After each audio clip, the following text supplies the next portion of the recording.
పద్మాక్షి కోపంగా వచ్చి కనక మహాలక్ష్మి చెంపలు పగలగొడుతూ ఉంటుంది.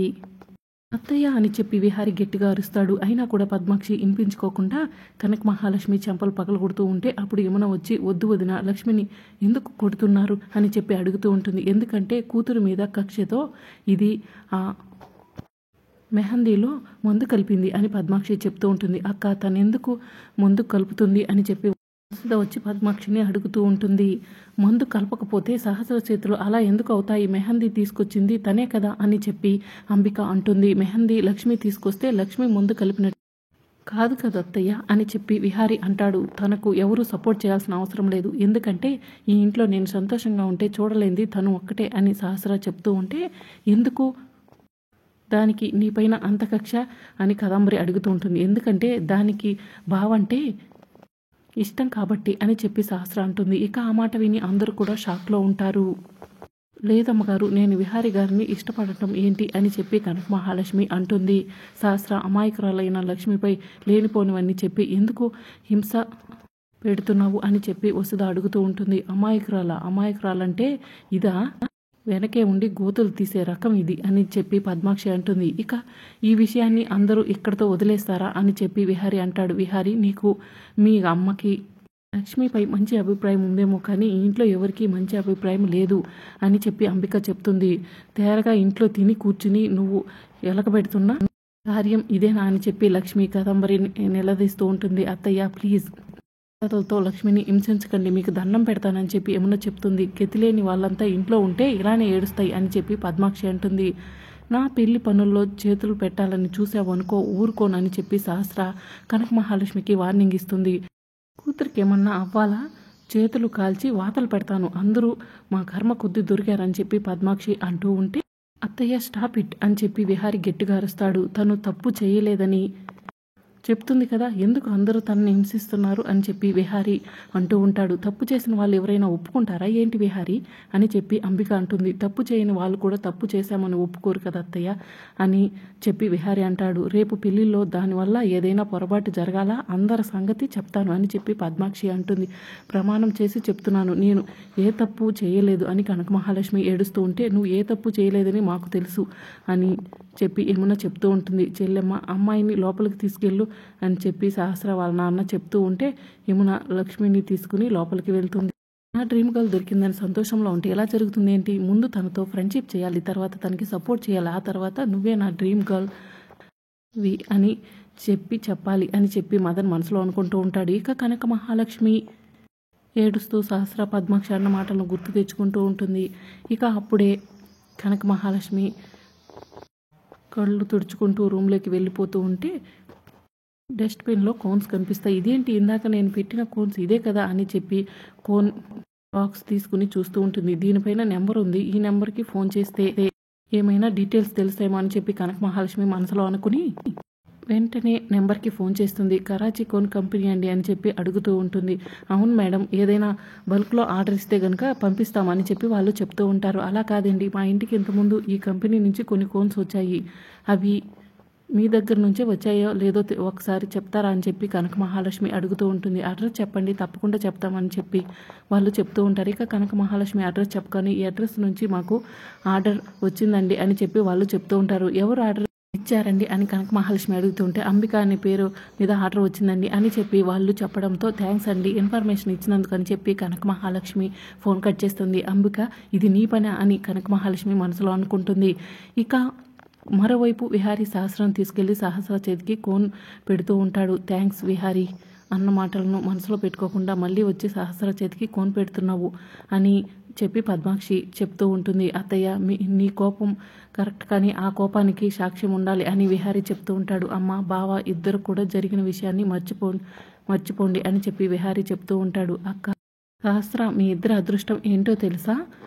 ఒక్కరిని కూడా నొప్పించిన వాడు నీకు అల్లుడవుతున్నాడు. సహస్ర, నీ అదృష్టం ఏమిటంటే ఎవరిని కూడా ఇబ్బంది పెట్టని నీ బావ నీకు భర్త అవుతున్నాడు అని వసుధ చెప్తూ ఉంటే, ప్రతి విషయంలోనూ సర్దుకుపోయేవాడు నీ భర్త అవుతున్నాడు సహస్ర అని వసుధ చెప్తూ ఉంటే, ఎస్, ఆ విషయంలో నువ్వు చెప్పింది కరెక్ట్ పిన్ని, really I am so lucky, I love you బావా అని చెప్పి సహస్ర చెప్తూ ఉంటుంది. విహారి ఏం మాట్లాడకపోవడంతో, ఏంటి బావా ఐ లవ్ యూ చెప్తే తిరిగి రిప్లై లేదు అని చెప్పి సహస్ర అడుగుతూ ఉంటే, రేపు మన పెళ్లి కదా సహస్ర, ఈ ఫార్మాలిటీస్ అన్నీ ఎందుకు అని విహారీ అంటాడు. విహారీ, పెళ్ళైన తర్వాత కూడా నేను నీ నుంచి రోజు ప్రేమను ఎక్స్పెక్ట్ చేసేదే సహస్ర, అందుకే ఇప్పటి నుంచే అలవాటు చేసుకో అని చెప్పి వసుధ చెప్తూ ఉంటుంది.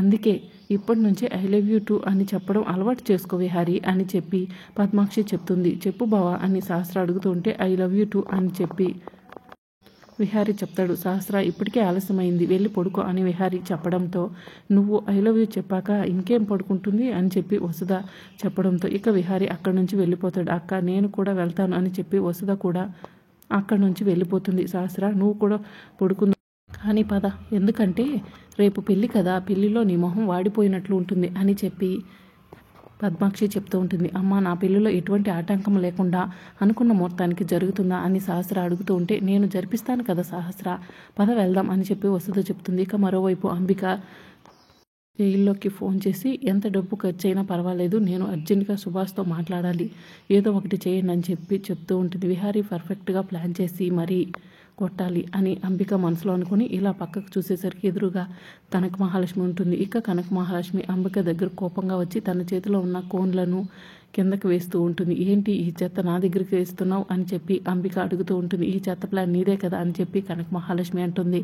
చెత్త ప్లాన్ నాదేంటి, నాకేం తెలుసు అని అంబిక అడుగుతూ ఉంటుంది. నీకు అందరిలో చక్ర తిప్పాలి, డబ్బు పిచ్చి, ఆస్తి పిచ్చి, అందరూ ఇబ్బంది పెట్టడం అనే చాలా పిచ్చులు ఉన్నాయి. వాటన్నిటిలో పాటు నన్ను అందరిలో ఎలా అవమానించాలని ఈ మధ్య నీకు పిచ్చెక్కిపోయింది కదా అని చెప్పి కనక మహాలక్ష్మి అంబికను అంటూ ఉంటే, ఇవి తగ్గించుకుంటే బాగుంటుంది అని కనక మహాలక్ష్మి అంబికను అంటూ ఉంటే, ఏంటి వాగుతున్నావు అని చెప్పి కనక మహాలక్ష్మిపై అంబిక చేయెత్తుతుంది. ఇక అప్పుడు కనక మహాలక్ష్మి అంబిక చేతిని గట్టిగా పట్టుకుంటుంది. చెయ్యి నీకే కాదు నాకు ఉంది, కొట్టే శక్తి నీకే కాదు నాకు ఉంది, కానీ దెబ్బ పడిన తర్వాత ఆ దెబ్బను తట్టుకునే శక్తి మీకుందా అని చెప్పి కనక మహాలక్ష్మి అంబికను అడుగుతూ ఉంటుంది. నన్ను కొడతావా అని చెప్పి అంబిక అడుగుతుంది. మిమ్మల్ని నేనెందుకు కొడతాను, మీరు ఆర్డర్ చేసిన కోన్లు విహారీ గారు ముందు పెట్టి సాక్ష్య ఆధారాలతో సహా మీరే ఈ పని చేశారని నిరూపిస్తే ఇక మీ పని ఇంట బయటే, మీ వంకర బుద్ధి తెలిసి మీ వాళ్ళే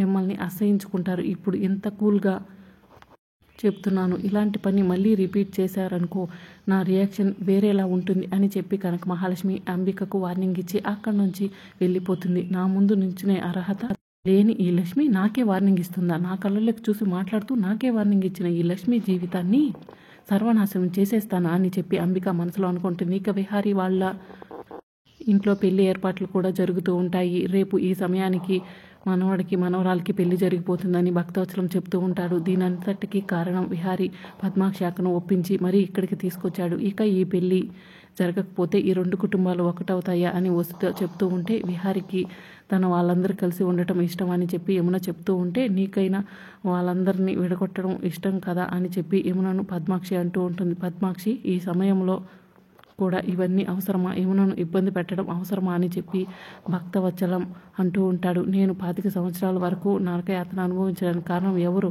నేను ఎలా మర్చిపోతాను నాన్న అని చెప్పి పద్మాక్షి అంటూ ఉంటుంది. అక్క, నీకు ఈ డిజైన్ నచ్చిందా, మార్చుకుంటావా అని చెప్పి అంబిక పద్మాక్షిని అడుగుతూ ఉంటే, నాకు ఈ డిజైన్, ఈ మండపం ఇవన్నీ కాదు, రేపు విహారీ కూతురు మెడలో తాళి కట్టడం ముఖ్యం అని చెప్పి పద్మాక్షి చెప్తుంది. అంటే ఈ పెళ్లిలో ఏమైనా ఆటంకాలు జరుగుతాయని భయపడుతున్నావా అని పద్మాక్షి అని భక్తవచనం అడుగుతూ ఉంటాడు. ఈ పెళ్లి అనుకున్న దగ్గర నుంచి రోజు రోజుకి ఏదో ఒకటి జరుగుతూనే వస్తుంది కదా నాన్న అని చెప్పి పద్మాక్షి బాధపడుతుంటే, అక్క నువ్వు అనుకున్నవి ఏమీ జరగవు, అంతా అనుకున్నట్టుగానే జరుగుతుంది అని చెప్తూ ఉంటుంది. అదే నేను కూడా కోరుకుంటాను, కానీ అటో ఇటో అయ్యిందనుకో సహస్ర తట్టుకోలేదు, సహస్ర మనలా కాదు, చాలా సెన్సిటివ్, కూతురు దక్కదు అని చెప్పి పద్మాక్షి చెప్తూ ఉంటే, శుభమాని పెళ్ళి అనుకుంటుంటే ఆ అపశకునం మాటలేంటి అని చెప్పి కదాంబరి అంటుంది. ఏం చేయమంటావమ్మా, నీ కోడలు అనవసరమైన వాళ్ళందరినీ తీసుకొచ్చి చేరదీస్తుంది కదా, వాళ్ళ వల్ల ఎలాంటి సమస్యలు వస్తుందో అని భయంగా ఉంది అని పద్మాక్షి చెప్తూ ఉంటే, తన వల్ల ఈ పెళ్లికి ఎటువంటి సమస్య రాదు, మీరు ఎవరు కంగారు పడకండి, ఇంకా చెప్పాలంటే విహారీ ఐటీ వాళ్ళ నుంచి కాపాడింది లక్ష్మి కదా అని చెప్పి యమున చెప్తూ ఉంటుంది. ఒక్క విషయంలో తను విహారీని కాపాడింది అని చెప్పి తనను నెత్తిన పెట్టుకోకండి అని చెప్పి అంబిక చెప్తుంది. ఆవిడ గురించి భయంగా ఉంది అని పద్మాక్షి చెప్తూ ఉంటే, అక్క లక్ష్మి గురించి మీ అందరికంటే మాకే బాగా తెలుసు అని వసుధ చెప్తూ ఉంటే, పని వాళ్ళను అంత ఈజీగా నమ్మకూడదు, ఎక్కడ పెట్టాలో వాళ్ళని అక్కడే ఉంచాలని చెప్పి కదంబరి చెప్తుంది. అందరూ కలిసిపోతామని సంతోషపడుతున్నాము, మరి ఇక ఈ ఆలోచనలను ఎందుకు, పదండి ఆలస్యం అయ్యింది పడుకుందాం అని చెప్పి భక్తవత్సలం చెప్తాడు. ఇక మరోవైపు విహారీ ఒంటరిగా ఆలోచిస్తూ ఉంటాడు. కనక మహాలక్ష్మి మెడలో తాళి కట్టడం, అలాగే ఎయిర్పోర్ట్లో తీసుకొచ్చి వాళ్ళ అమ్మ నాన్నలు తనని అప్పగించడం, ఇదంతా గుర్తు తెచ్చుకుంటూ ఉంటాడు. అలాగే పద్మాక్షికి సహస్రను పెళ్లి చేసుకుంటానని విహారీ మాట ఇవ్వడం, ఇదంతా కూడా గుర్తు తెచ్చుకుంటూ ఉంటాడు. ఇక అప్పుడే కనక మహాలక్ష్మి వచ్చి ఏంటి విహారీ గారు రమ్మన్నారని చెప్పి అడుగుతూ ఉంటుంది. అంతా హీట్ ఎక్కిపోయింది, మనసంతా ఆలోచనలతో నిండిపోయింది, ఏం చేయాలో అర్థం కావటం లేదు అని విహారీ అంటూ ఉంటాడు. రేపు పెళ్లి పెట్టుకుని ఈ ఆలోచనలన్నీ ఎందుకు విహారీ గారు అని కనక మహాలక్ష్మి అడుగుతూ ఉంటుంది. ఇప్పుడు ఆలోచించకపోతే రేపు పెళ్ళైన తర్వాత నీకు అన్యాయం చేశానని జీవితాంతం బాధపడమంటావా? అందుకే ఇక నేను ఈ విషయాన్ని దాచిపెట్టదలుచుకోలేదు. మీ నాన్నకు ఫోన్ చేసి రేపే ఇక్కడికి రమ్మని చెప్పు అని చెప్పి విహారీ కనక మహాలక్ష్మికి చెప్తూ ఉంటే, కనక మహాలక్ష్మి షాకింగ్గా చూస్తూ ఉంటుంది. మరి రాబోయే ఎపిసోడ్లో ఏం జరుగుతుందో తెలుసుకోవాలనుకుంటున్నారా? అయితే ఛానల్ని సబ్స్క్రైబ్ చేసుకోండి.